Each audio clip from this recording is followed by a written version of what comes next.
going to talk about WWE NXT Battleground 2025. We're going to go over the results, what I thought about the show, my review, and everything else. But let's tune in and let's talk about it. If you come at the king, you best not miss. Acknowledge us. Hey, guys, we're at the Red Carpet Ring. We'll talk about WWE NXT Battleground 2025 winners. Let's get the likes as we come into the ring. Now, we're going to go over the match card real quick. We got 6 matches advertised. We had 1, 2, 3 match titles on the line. The Women's NXT title, the NXT Championship, and the TNA title. And also the Women's North American title. So 4 titles. But let's go over the first match. We had Ruca defend the Women's North American Championship versus Kelani Jordan. This was a very good way to kick off Battleground. It was a lot of near falls. Kelani was adamant on trying to regain the Women's North American Championship. Now, at one point in the match, we saw Zarya. As Kelani was going to go for the moonsault, she pulled Ruca's leg out of the way. The ref kicked her out the ring. And even though Zarya was gone, Ruca was able to still hold it down and still defeat Kelani Jordan to retain the Women's North American Championship. But it's still, questionable.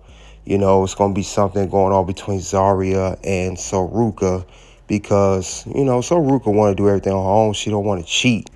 But it is certain that Ruca is still the Women's North American Champion.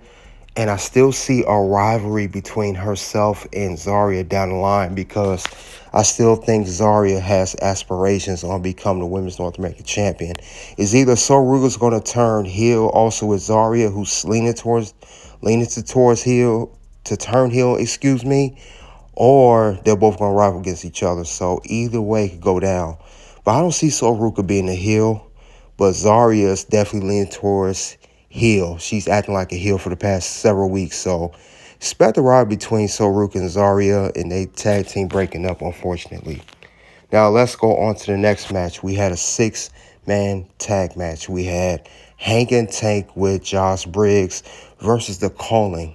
We had a team there. But it was Sean Spears, we had Brooks Jensen, and Nico Vance. Now, this was a good, solid tag team match. It looked like the Calling was going to get a win. Izzy Dame, of course, was at ringside, and they was trying to do everything they can to get over. Hank and Tank have that momentum. Now, there was no tag team being defended, so the NXT tag team was not online. Non-title match, just for the record. But they did well, and Hank and Tank pulled it out with Josh. And yes, they did win the match. Now, at the end, we saw that the Calling would attack the 3 men. And Josh Briggs' tag team partner, I can't pronounce his name, he stopped Izzy Dame from grabbing the chair as instructed by Sean Spears to get the chair from. And then they all start attacking each other. So we're going to see how this is going to play out on the next episode of NXT, but it was a good match. I mean, nothing crazy, but it was good that the NXT Tag Team Champions have won this match, and all teams, they look strong at the end of the day. Now, let's go on to the next match on the card. Now, the next match on the card, this is a personal rivalry. One of my favorite matches heading into this was Channing Stacks Lorenzo versus Tony D'Angelo. Now, we know that Tony D'Angelo and Stacks been going at it. They've been cutting promos ever since Stacks betrayed Tony D'Angelo at Stand and Deliver. Now, it was a lot of good offense from Tony D'Angelo. Stacks has some good offense too, but Tony D'Angelo actually had the match won. He hit his move on Stacks, but he felt some kind of remorse because he noticed his boy, they grew up. He just would not pin Channing Stacks. Stacks tried to say sorry and everything. Tony D'Angelo still wasn't going for it. And then we saw Luca come out of nowhere. And Tony D'Angelo looked shocked, like, what are you doing here? And that allowed Channing Stacks to low blow Tony, just like he did at Stand Deliver. And he gained a pinfall victory. So, yes, unfortunately for Tony D'Angelo, he did not win this match. but Stacks did. This feud is far from over. I still think they're going to have one more match at least. But I will say that Luca, he tried to hug Tony D'Angelo. Tony D'Angelo was not having any of it. So I expect something going on with Stacks, besides him and Luca. Maybe they're working together or something. Or, Tony D'Angelo, maybe he'll come around for Luca. And that'd be cool. But something's going to happen between Luca and Tony D'Angelo. I think they're going to have a beef. And Luca may even side with Stacks, because we didn't see Luca for a while on TV. So who knows what happened? What did Stacks do to him? Who knows? But we going to see in the next several weeks for NXT. Let's go on to the next match on the card. We had an NXT Women's Championship match. We had the number one contender, Jordynne Grace, challenging NXT Women's Champion Stephanie Vaquer. Very good match. I know I've been getting on Jordynne Grace with her botching. She's been doing better. And also I noticed, if you guys have noticed from TNA days, even last year, Jordynne Grace has got significantly smaller than what she used to. So maybe she's off the JUICE, just for the record. But anyway, these women, they had a good battle out. Jordynne Grace had the power over Stephanie. She was reversing a lot of Stephanie's moves. Stephanie tried to get the SVB. Jordynne reversed that. And Jordynne even kicked out of Stephanie's finisher. However, Stephanie had to dig deep. She hit that move off the top rope. It's some type of spinning moonsault. But she was able to pin Jordynne Grace and retain the NXT Women's Championship. Jordynne looked so upset, but this was a good win for Stephanie Vaquer. This makes her look like a dominant champion, that even at her lowest, she still did what she had to do, pulled out moves that she normally does not do, and she was able to keep her championship. Jordynne Grace, expect her to get the NXT Women's Championship at a later date. Maybe not right now. Could be Heat Wave, could be No Mercy, maybe later this year. But this was a good match. I think that was test to see how Jordynne would do in the NXT Women's Championship match on the PLE. But Stephanie's looking good. She's strong. She got some opponents waiting for NXT Worlds Collide from AAA. So we'll see what happens later on with that as well. Let's go on to the men's NXT Championship match. Myles Borne, number one contender, versus NXT champion Oba Femi. Another good match on the card. And Oba Femi, let's be real, he does not disappoint when it comes to his NXT title matches. Now, Myles Borne was keeping up with Oba.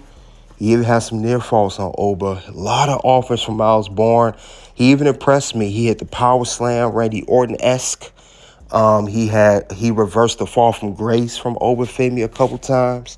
He did a lot of good stuff, but he couldn't keep Oba down. Now, Oba had the power and strength, dominating Myles throughout the match later on. And when Oba, once he gets that momentum going, you can't stop Oba. I don't care who you are. We've seen this time and time again from Oba Femi, and he showed it in NXT Battleground in this match. Now, Myles Borne, he also, it seemed like once Oba Femi had momentum back, it seemed like Myles Borne could not regain any of the momentum he had early on in the match. But he did have some near falls on Oba. He also had his good moments there. He definitely was the underdog in this match. It was impressive, a very impressive match for Myles Borne. This is his first NXT Championship match. Who knows, but Oba Femi put down Myles Borne with the fall from Grace. And yes, Oba Femi is still the NXT champion. He's still the ruler, still dominating. Now, I don't know who his next opponent going to be. I don't know who's going to come for him, other than Jasper Troy, who attacked him on NXT. Expect Jasper Troy, he's the winner of the LFG. He's going to challenge Oba Femi for the NXT Championship at some point. I don't know if it's going to be Worlds Collide, but it will be at some given point, because Oba, he's too dominant. And Jasper Troy, honestly, right now, is the only person I can see that may be the one to stop Oba Femi and dethrone him of the NXT Championship. I'm just saying, but great match from Myles Borne. Myles put up a great effort. But, just because you put a great effort don't mean you gotta get the pinfall victory. You gotta put him down. He didn't do that with Oba. But we'll see what happens with Myles Borne later on as well. I don't know where he goes from here. But great match by Oba and Myles. They definitely put on a great show. But let's get to the final match on the card. TNA World Championship match. Trick Williams challenges Joe Hendry, the TNA World Champion. This was a good match too. I know Trick and Joe Hendry have a lot of common. They're more of entertainers than actual wrestlers, but that's good. The only thing I got a little irritated getting this match, it was too much of the attempting the finishers. Joe Hendry kept attempting the stand ovation several times, and Trick kept reversing it. Trick even did the stand ovation on Joe Hendry at one point, but Trick he hit the book end at one point, or rock bottom, whatever you want to call it. He did the spin-a-rooney as a nod to Booker T. We know Trick Williams looks up to Booker T. He said that in interviews. But this was it was tricky. But at the end of the day, Trick Williams cheated. He brought the title in. Ref caught it. And Trick hit the trick shot. And he also did a move to have Joe Hendry head hit the title. So after the trick shot, Trick Williams made history.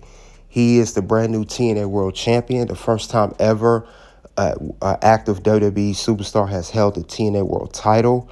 Also, this is the first time that Trick Williams, he also was the first person to hold the NXT Championship and the TNA World Championship. So history's been made with Trick Williams tonight. I know Joe Hendry was very, very, very disappointed that he lost the belt. But I had a feeling that this may go down like that because they really was marketing TNA World Championship on Battleground. Now, this all together was everything that happened at Battleground. Definitely a solid show. I liked everything that happened. I mean, there was really no errors here. I know some the IWC clowns, they saying that Double or Nothing was better than Battleground. I haven't seen Double or Nothing yet, but NXT never disappoints me with their PLEs. I really, if ever, see a bad PLE from NXT, well, or even a TV special. But I'm going to give my rating on this show. My rating on NXT Battleground, I would give it a 4.5 out of 5. The only thing, it's a couple of things I didn't like. Tag team match started off slow, and Trick Williams and Joe Hendry started off slow. But other than that, I'm happy. I'm happy with how the show ended. Trick Williams winning the TNA World Championship was definitely a big shocker. Definitely something that the WWE Universe was not ready for. But I think it was great. We'll see what happens. I knew something was up when we saw the TNA director or president in the building. So I knew then that Trick maybe was going to win.